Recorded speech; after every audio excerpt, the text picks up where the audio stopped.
राधे राधे। जय श्री कृष्णा। आप सभी का स्वागत है राधे कृष्ण भक्ति में। आज इस वीडियो में हम दुर्गा सप्तशती का पहला अध्याय सुनेंगे, जिसमें हम राजा सूरत और मधुकैटभ के वध का प्रसंग सुनेंगे। कथा सुनने के लिए आप हाथ में थोड़े से फूल या फिर अक्षत ले लें। तो चलिए अब हम कथा शुरू करते हैं। मध्वंतर में चैत्रवंशी सूरत नाम के एक राजा थे। सारी पृथ्वी पर उनका राज्य था। वह प्रजा को अपने औरस पुत्रों के समान ही तो मानते थे। फिर भी कोल विध्वंसियों राजा उनके शत्रु बन गए। दुष्टों को दंड देने वाले राजा सूरत की उनके साथ लड़ाई हुई। कोल विध्वंसियों की संख्या कम होने पर भी राजा सूरत उनसे युद्ध में हार गए। तब वे अपने नगर में आ गए। केवल अपने देश का राज ही उनके पास रह गया और वे उसी देश के राजा होकर राज्य करने लगे। किंतु उनके शत्रुओं ने उन पर वहां भी आक्रमण कर दिया। राजा को बलहीन देकर उनके दुष्ट मंत्रियों ने राजा की सेना और खजाना अपने अधिकार में कर लिया। राजा सूरत अपने राज्य अधिकार को हारकर शिकार खेलने के बहाने घोड़े पे सवार होकर वहां से एक घने वन की ओर चले गए। उस वन में उन्होंने महर्षि मेधा का आश्रम देखा। वहां महर्षि मेधा अपने शिष्यों तथा मुनियों से सुशोभित बैठे हुए थे। वहां अनेक हिंसक जीव परम शांति भाव से रहते थे। राजा सूरत ने महर्षि को प्रणाम किया और महर्षि ने भी उनका उचित सत्कार किया।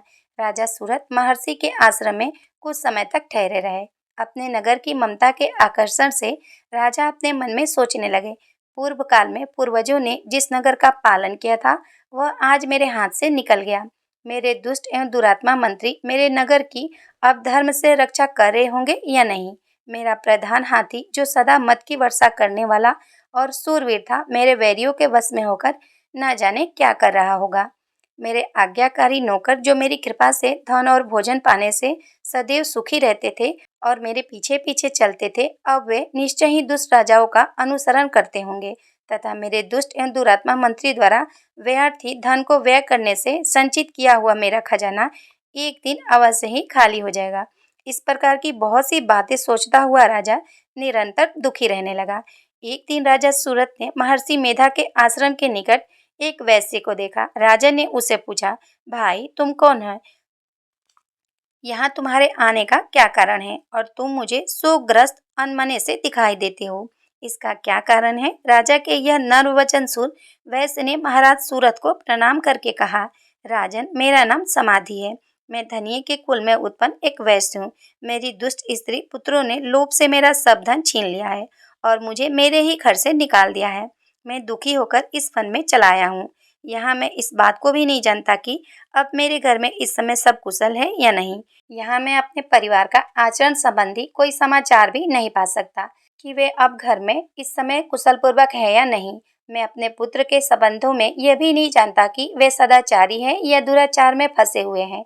राजा बोले, जिस धन के लोभी स्त्री पुरुषों ने तुम्हें घर से निकाल दिया है, फिर भी तुम्हारा चित्त उनसे क्यों प्रेम करता है? वैश्य ने कहा, मेरे विषय में आपका ऐसा कहना ठीक है, किंतु मेरा मन इतना कठोर नहीं है, क्योंकि उन्होंने धन के लोभ में पड़कर पितृ स्नेह को त्याग कर मुझे घर से निकाल दिया है, तो भी मेरे मन में उनके लिए कठोरता नहीं आई।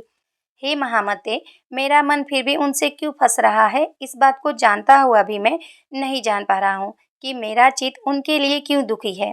मैं उनके लिए लंबी लंबी सांसें ले रहा हूँ और उन लोगों में प्रेम नाम को भी नहीं है। फिर भी ऐसे निस्सनेहियों के लिए मेरा हृदय कठोर नहीं होता। महर्षि मार्कंडेय जी ने कहा, हे ब्रहण, इसके पश्चात महाराज सूरत और वह वैश्य दोनों महर्षि मेधा के समीप गए और उनके साथ यथा योग्य न्याय सब भाषण करके दोनों ने वार्ता आरंभ की। राजा बोले, हे भगवान, मैं आपसे एक बात पूछना चाहता हूँ, सो कृपा पूर्वक करके मुझे बताएं। मेरा मन जो मेरे अधीन नहीं है, इससे मैं दुखी हूँ। राज्य धनादि की चिंता अभी तक मुझ में बनी हुई है और मेरी यह ममता अज्ञानियों की तरह बढ़ती ही जा रही है। और यह समाधि नामक वैश्य भी अपने घर से अपमानित होकर आया है। इसके स्वजनों ने भी इसे त्याग दिया है। स्वजनों से त्यागा हुआ भी यह उनसे हार्दिक प्रेम रखता है। इस तरह हम दोनों ही दुखी हैं। हे महाभाग, उन लोगों के अनुग्रह को देखकर भी हम दोनों के मन में उनके लिए ममता जनित आकर्षण उत्पन्न हो रहा है। हमें ज्ञान रहते हुए भी ऐसा क्यों हो रहा है? अज्ञानी मनुष्यों की तरह हम दोनों में यह मूर्खता क्यों है? महर्षि मेधा ने कहा, महाभाग, विषय मार्ग का ज्ञान सब जंतुओं को है। सभी के लिए विषय अलग अलग होते हैं। कुछ प्राणी दिन में नहीं देखते और कुछ रात में। परंतु कई जीव ऐसे हैं जो दिन तथा रात दोनों में देख सकते हैं। यह सत्य है कि मनुष्यों में ज्ञान प्रधान है, किंतु केवल मनुष्य ही ज्ञानी नहीं होता, पशु पक्षी आदि भी ज्ञान रखते हैं। जैसे ये पशु पक्षी ज्ञानी है, वैसे ही मनुष्यों का ज्ञान है, और जो ज्ञान मनुष्यों में है वैसे ही पशु पक्षियों में है, तथा अन्य बातें भी दोनों में एक जैसी पाई जाती हैं। ज्ञान होने पर भी इन पक्षियों की ओर देखो, वे स्वयं भूख से पीड़ित होने पर भी बच्चों को चोंच में कितने प्रेम से अन्न के दाने डालते हैं। हे राजन, वैसा ही प्रेम मनुष्यों में अपनी संतान के प्रति पाया जाता है। लोभ के कारण अपने उपकार का बदला पाने के लिए मनुष्य पुत्रों की इच्छा करते हैं और इस प्रकार मोह के गड्ढे में गिरा करते हैं। भगवान श्री हरि की जो माया है, उसी से यह संसार मोहित हो रहा है।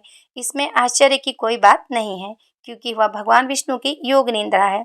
यह माया ही तो है जिसके कारण संसार मोह में जकड़ा हुआ है। यही महामाया भगवती देवी ज्ञानियों के चित्त को बलपूर्वक खींचकर मोह में डाल देती है और उसी के द्वारा संपूर्ण जगत की उत्पत्ति हुई है। यही भगवती देवी प्रसन्न होकर मनुष्य को मुक्ति प्रदान करती है। यही संसार के बंधन का कारण है तथा संपूर्ण ईश्वरों की स्वामिनी है। महाराज सूरत ने पूछा, भगवान, वे देवी कौन सी है जिनको आप महामाया कहते हैं? हे ब्राह्मण, वे कैसे उत्पन्न हुई और उनका कार्य क्या है? उनके चरित्र कौन कौन से हैं? हे प्रभु, उनका जैसा प्रभाव हो, जैसा स्वरूप हो, वह सब कृपा करके मुझसे कहिए, मैं आपसे सुनना चाहता हूँ। महर्षि मेधा बोले, हे राजन, वास्तव में तो वे देवी तो एक नित्य स्वरूपा है। उनके द्वारा यह संसार रचा गया है, तब भी उनकी उत्पत्ति अनेक प्रकार से होती है। वह सब आप मुझसे सुनो। वे देवताओं का कार्य सिद्ध करने के लिए प्रकट होती है। उस समय वह उत्पन्ना कहलाती है। संसार को जलमय करके जब भगवान विष्णु को युग निद्रा का आश्रय लेकर शेष शैया पे सो रहे थे, तब मधुकैटभ नाम के दो असुर उनके कानों के मल से उत्पन्न हुए और वह ब्रह्मा जी को मारने के लिए तैयार हो गए। श्री ब्रह्मा जी ने जब उन दोनों को अपनी ओर आते देखा और यह भी देखा कि भगवान विष्णु जी योग निद्रा का आश्रय लेकर सो रहे हैं, तो वे उस समय भगवान विष्णु जी को जगाने के लिए गए। उनके नेत्रों में निवास करने वाली योग निद्रा की स्तुति करने लगे। श्री ब्रह्मा जी ने कहा, हे देवी, आप ही स्वाहा, आप ही स्वधा और आप ही वष्टकार हो। स्वर भी आपके ही स्वरूप है, आप ही जीवन देने वाली सुधा हो।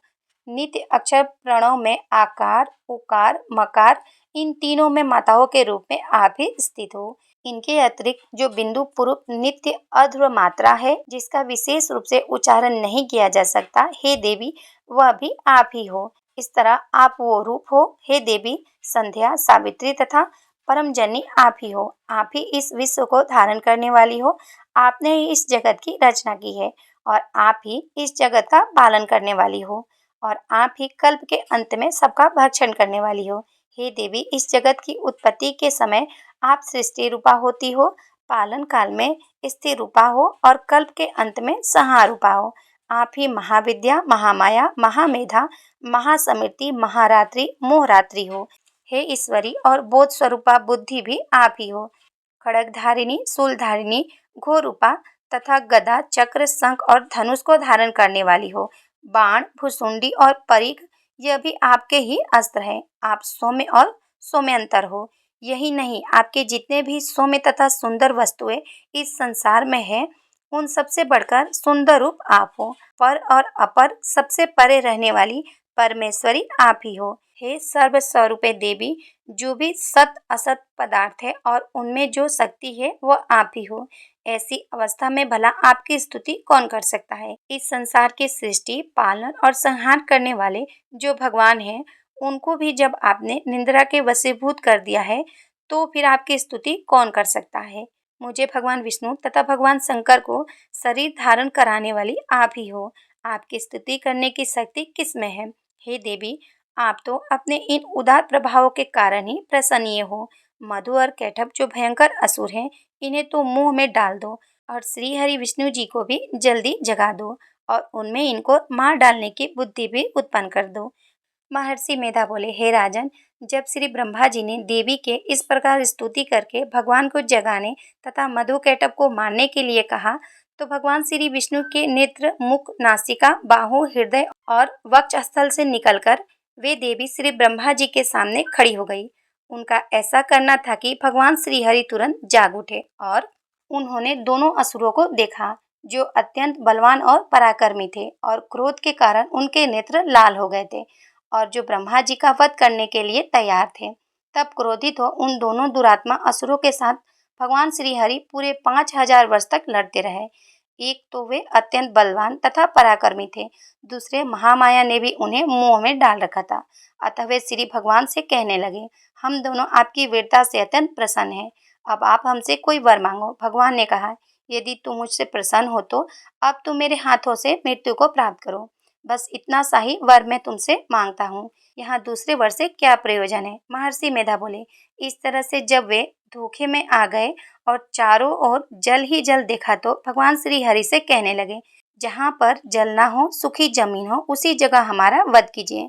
महर्षि मेधा कहते हैं, तथास्तु कहकर भगवान श्री हरि ने उन दोनों को अपनी जांघ पर लिटाकर चक्र से उन दोनों के सिर काट डाले। इस तरह से देवी श्री ब्रह्मा जी की स्तुति करने पर प्रकट हुई थी। अब तुमसे उनके प्रभाव का वर्णन करता हूँ। दुर्गा सप्तशती प्रथम अध्याय समाप्तम। अब आपने जो हाथ में फूल या फिर अक्षत लिया है, आप उसे माता रानी के पास अर्पित कर दे और आप प्रेम पूर्वक माता रानी की आरती करें। राधे राधे। जय श्री कृष्णा।